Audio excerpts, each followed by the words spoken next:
अर्थातच कोण आहे?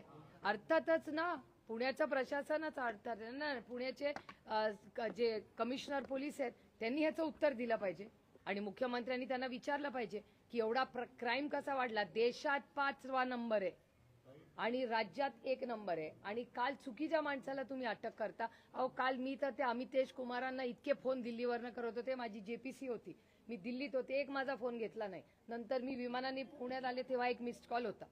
जेव्हा गरज होती तेव्हा सीपी आमचा फोन उचलत नाही. काय करायचंय त्या मोबाईल नंबरचं मग आम्ही? आणि लोकप्रतिनिधीचा जर फोन घेतला जात नसेल पोलीस यंत्रणेनी, मग आम्ही न्याय कुणाकडे मागायचा? मग सामान्य माणसाचं काय होईल?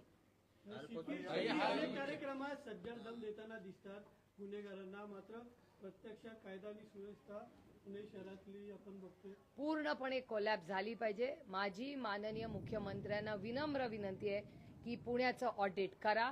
नाही तर डेटा आमचाच माननीय अमित शहाजींनी दिलेला तो आम्ही शेअर करतो आणि जर काही 15 दिवसात रिझल्ट नाही मिळाला तर इथल्या प्रशासनाचा जो कोणी अधिकारी असेल त्याला सक्तीच्या सुट्टीवर पाठवा आणि इन्क्वायरी लावा.